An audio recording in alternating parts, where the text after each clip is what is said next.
Hello जी। आज के इस वीडियो में हम बात करने वाले हैं एक और ब्रोकिंग कंपनी के बारे में। हम ऑलरेडी एंजल वन का इस क्वार्टर में एनालिसिस कर चुके हैं, उसकी ग्रोथ नंबर्स हम ऑलरेडी देख चुके हैं। अब देख लेते हैं फाइव पैसा कैपिटल किस तरीके का काम कर रहा है, इनका Q2 में किस तरीके का रिजल्ट रहा, इन्होंने क्या काम किया, अच्छा किया बुरा किया, उन सारी चीजों के बारे में हम बात कर लेते हैं। अगर हम शुरुआत करें कंपनी के मार्केट कैप से, तो रफली रफली 1700 करोड़ रुपीज के आसपास का कंपनी का मार्केट कैप है। अब देखो, अब थोड़ा सा पीयर टू पीयर एनालिसिस यहीं से शुरू कर देते हैं आज। अब देखो, यहाँ पर आपको दिख रहा है 1700 करोड़ के आसपास का मार्केट कैप, एंजल वन का मार्केट कैप था रफली रफली 28,000 करोड़ रुपए के आसपास का। तो मतलब 15 गुने से भी ज्यादा बड़ा कंपनी है Angel One in comparison to Five Paisa Capital. तो अगर हमें फाइव पैसा कैपिटल खरीदना है, तो हमें फाइव पैसा कैपिटल में क्या क्या चीजें देखनी पड़ेगी कि भाई सारे के सारे नंबर में इंप्रूवमेंट आए, कि भाई आपका जो एवरेज डेली टर्नओवर है वो ज्यादा हो, आपका रेवेन्यू का जो ग्रोथ रेट है वो ज्यादा हो, आपका क्लाइंट एक्विजिशन का जो ग्रोथ रेट है वो ज्यादा हो, जिस पेस पे आपका मार्केट शेयर बढ़ रहा है वो ज्यादा हो, सब कुछ ज्यादा होना चाहिए। तभी तो मैं, क्योंकि मैं छोटा कंपनी ले रहा हूँ, मैं ज्यादा रिस्क ले रहा हूँ, तो मेरे को चाहिए कि कंपनी मेरी ज्यादा पेस पे भी ग्रो करे। एंजल वन ग्रो कर रहा है अपने रेवेन्यूज को बाय रफली 45% के आसपास, उसी पेस पे उनका क्लाइंट एक्विजिशन रेट भी उसी के आसपास ही है, और आपका एडीटीओ भी उसी के आसपास बढ़ रहा है। और वो लगातार मार्केट शेयर गेन करता जा रहा है, फ्रॉम चौथा पांचवा प्लेयर वो आज के दिन में इंडस्ट्री का सेकंड लार्जेस्ट प्लेयर बन गया है। कुछ 15-16% के आसपास के active demat accounts angel one के पास ही हैं। अब सारी की सारी कहानी हम देख लेते हैं फाइव पैसा कैपिटल किस तरीके से रही, और हमें पीयर टू पीयर एनालिसिस किस तरीके से करना चाहिए। अगर यहाँ पर हम देखें, कंपनी ने रेवेन्यू ग्रोथ किया 4% का ओवर वाई लेवल, यही पहले ही मैट्रिक में ऐसी तैसी हो गई। अब एक चीज आप समझते हैं, अब यहाँ पर छोटी कंपनी लेने का कोई फायदा नहीं होगा। अब देखो, आप चेस कर रहे हो स्मॉल कैप स्टॉक क्योंकि आपको चाहिए ज्यादा ग्रोथ, आप साइज, कंपनी के साइज की वजह से स्मॉल कैप को चेस नहीं कर रहे, आप कंपनी के ग्रोथ की वजह से चेस कर रहे हो कि भाई छोटी कंपनी है, छोटी कंपनी का बेस छोटा रहेगा तो छोटे बेस पे वो ज्यादा पेस पे ग्रो करेगा। अगर कोई छोटा कंपनी है और वो ग्रो नहीं कर रहा है तो उसमें पैसा नहीं बनेगा, जैसे ये यहाँ पर फाइव पैसा कैपिटल के केस में हमें देखने को मिल रहा है। एक इंडस्ट्री लीडर है जो आपसे 15-16 गुना बड़ा कंपनी है, वो 45% के आसपास अपनी सेल को बढ़ा रहा है, और आप 15 गुना छोटा कंपनी का होने के बावजूद भी आप अपनी सेल को सिर्फ 4% से बढ़ा रहे हो। ये तो मतलब बहुत ही शर्मनाक बात है, तो मतलब बहुत हालत खराब है यहाँ पर। तो कंपनी का रेवेन्यू ग्रोथ आया 4% के आसपास का, और पैट ग्रोथ आया 16% के आसपास का। तो कंपनी को ऑपरेटिंग लेवरेज मिला। अब देखो, अगर हम थोड़ा सा कंपैरिजन करेंगे तो आपको एंजल वन के रिजल्ट में देखने को मिलेगा कि वहां पर ऑपरेटिंग लेवरेज नहीं आ रहा। वो अपना टॉप लाइन बढ़ा रहे हैं बाय 45% के आसपास, और उनका जो पार्ट बढ़ रहा है वो 30-35% के आसपास ही बढ़ रहा है। तो इसके हिसाब से तो भाई फाइव पैसा कैपिटल में ऑपरेटिंग लेवरेज मिल रहा है, तो फाइव पैसा कैपिटल कुछ अच्छा काम कर रहा होगा, बिल्कुल ही गलत सोच है ये। हमें हमेशा मार्केट शेयर कैप्चर करने की तरफ देखना चाहिए।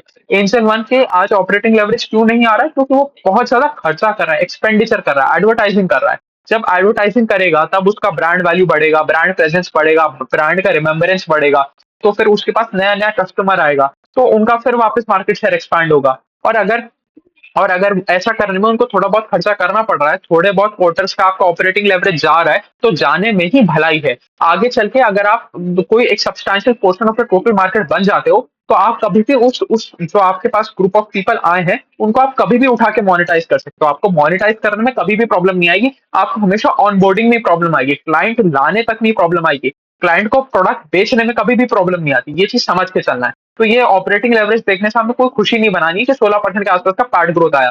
बिल्कुल घटिया रिजल्ट दिया इस कंपनी ने, क्योंकि सिर्फ 4% के आसपास की इन्होंने अपना टॉप लाइन ग्रो किया है। उसके अलावा हम देखें, किसी मेट्रिक में इन्होंने कुछ ढंग का काम किया ही नहीं है। हम एक ब्रोकिंग कंपनी में क्या क्या देखते हैं कि भाई आपका क्लाइंट एक्विजिशन रेट ऊंचा होना चाहिए, मतलब ज्यादा से ज्यादा क्लाइंट आप ऑनबोर्ड कर रहे हो। दूसरा, एवरेज आपका डेली टर्नओवर ऑर्डर का ज्यादा होना चाहिए, मतलब आप ज्यादा ट्रेड करवा रहे हो, आपके नंबर ऑफ ऑर्डर्स बढ़ते रहने चाहिए, ये सारी चीजें होनी चाहिए। और यहाँ पर कुछ भी देखते हुए नहीं मिला है हमें। मतलब ना आपका क्लाइंट एक्विजिशन ऊपर गया, क्लाइंट एक्विजिशन रेट तो 30% गिर गया on quarter on quarter basis, मतलब बहुत ही बुरा हाल है।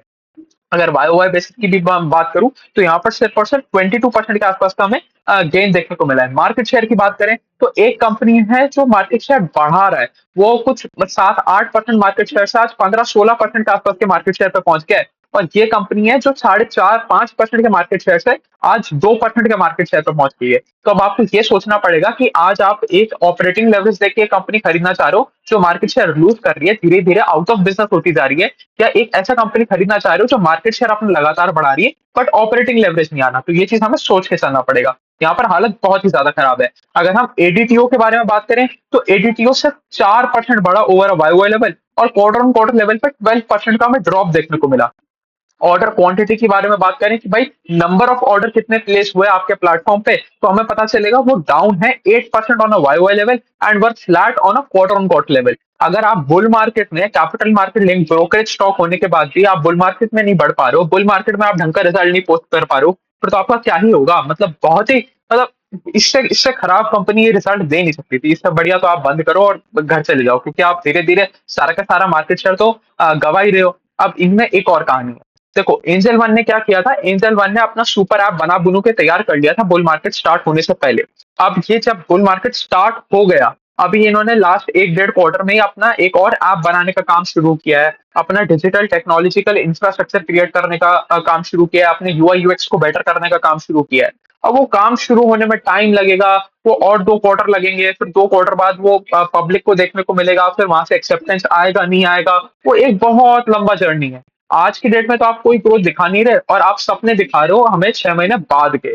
जब 6 महीने तक उठा के एंजल वन आपका सारा का सारा मार्केट शेयर ही खा जाएगा। आप 5% से 2% पे तो आ ही चुके हो, आप 6 महीने बाद 2% से एक आधा परसेंट के आसपास पड़े हुए होगे, और तब आपकी बिल्कुल बैंड बजी होगी, तब आप अपने आप का क्या कर लोगे। तो ये चीज हमें समझ के चलना पड़ेगा। तो अगर आपको कोई भी ऐसी कहानी बना के बेचता है ना कि भाई हम अभी तो ग्रो नहीं कर पा रहे, बट 6 महीने बाद हमारा ये वाला प्रोडक्ट लॉन्च होने दो और हम धमाकेदार ग्रोथ ले आएंगे। अरे तो आप पिछले जब जब बेयर मार्केट चल रहा था, जब आपके पास कैश पड़ा था, तो उस टाइम आप क्यों सो रहे थे? उस टाइम आपने क्यों अपना इंफ्रास्ट्रक्चर तैयार करके नहीं रखा? उस टाइम क्यों नहीं आपने टेक्नोलॉजिकल अपग्रेड्स लेके आए? उस टाइम एंजल वन के साथ भी तो सेम सिचुएशन थी। एंजल वन भी तो आप ही की इंडस्ट्री में ऑपरेट कर रहा है। एंजल वन ने भी तो ये सारी चीजें सोची, उसने दिमाग लगाया, उसने अपना सुपर ऐप बनाया, उसने अपना डीलर डिस्ट्रीब्यूटर नेटवर्क बनाया, और आज के दिन पे ग्रो कर रहा है। अब आज आप वो काम रेप्लिकेट करने की कोशिश कर रहे हो, तो कभी भी आप ये देखो, कभी भी मतलब चीटिंग करके, टाप के, कोई डुप्लीकेट करके कभी भी कोई बिजनेस मॉडल ज्यादा सक्सेसफुल होते नहीं है। ये चीज हमें समझ के चलना पड़ेगा। अब थोड़ा सा अगर हम रेवेन्यू सेगमेंटेशन देखें, तो 41% हमारा रेवेन्यू आता है ब्रोकरेज इनकम से, और इसमें सिर्फ हमें ग्रोथ देखने को मिला है 3% के आसपास का। 3% का ब्रोकरेज सेगमेंट में ग्रोथ देखने को मिला है, जहां से 41% के आसपास का रेवेन्यू आता है। 27% हमारा रेवेन्यू आता है अलाइड प्रोडक्ट से, मतलब कि भाई एएमसी चार्जेस हो गए आपके, या आपके और कोई तरीके के चार्जेस हो गए, या फिर आपने कोई ना कोई मतलब जैसे आपने पैसा उधार पे दे दिया, लेवरेज पे दे दिया, उसके लिए आपको फंडिंग बुक हो गई आपकी, वहां से जो आपको इंटरेस्ट देखने को मिला, तो ये 27% वहां से आता है। 6% आता है हमारा क्रॉस सेलिंग से, और रिमेनिंग 26% आता है हमारा अदर वाले सेगमेंट में से। अब थोड़ा सा क्लाइंट फंडिंग बुक के बारे में भी बात कर लेते हैं।